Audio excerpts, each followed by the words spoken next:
येऊ का? या बापूराव, ते काय झालं? मित्राचं भांडण झालं होतं, काय प्रकरण? ते मिटलं का? मिटवून घेतलं ते, पण मित्र पण बघा ना राव, एक जात सगळे सारखेच आहेत. म्हणजे ज्या वेळेला गरज असेल ना त्यावेळेला माझ्याजवळ येतात आणि गरज नसली की फुरकन उडून जातात, दिसत सुद्धा नाहीत. अरे नवीन गॉगल भारी आहे की हो. नवीन घेतला का? नाही नाही, नवीन नाही हो, जुनाच आहे.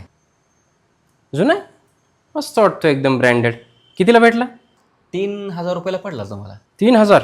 हां. अहो पहिलं काय व्हायचं माहिती आहे का, त्या रस्त्याला 100-200 गॉगल मिळतात ना, ते घ्यायचो आणि जिथं जाईल तिथं जाऊन माझा गॉगल हरवायचा. मग म्हटलं हे सारखं होण्यापेक्षा एकदाच ब्रँडेड घेतला. 1.5 वर्ष झाली कुठे हरवला नाही. हा का हरवला नाही माहिती आहे का बापूराव? कारण हा ब्रँडेड आहे, हा महागडा आहे, याची किंमत आहे तुम्हाला सुद्धा. यापूर्वीचे जे तुम्ही गॉगल्स घेत होते ना, 100, 150, 200 रुपयावाले, तुमच्या लेखी त्या गॉगलची किंमत नव्हती, म्हणून तुम्ही त्याला असं विसरून जायचे. कुठे पडायचा, कुठे तुटायचा, कुठे विसरून जायचं. मित्रांचं पण तसंच असतं की जे मित्र आज तुम्हाला सोडून जात आहेत ना, त्यांना कदाचित तुमची किंमत नाही.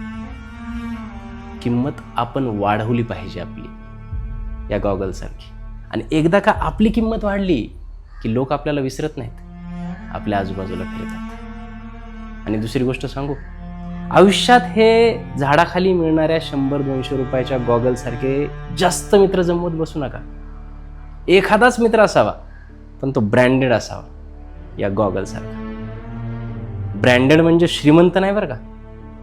ब्रँडेड म्हणजे तो तत्वाने ब्रँडेड असला पाहिजे, मैत्री जपणारा असला पाहिजे, पडत्या काळात सोडून जाणारा आणि आपला काळ असेल तेव्हा आपल्या आजूबाजूला घिरट्या घालणारा नसावा.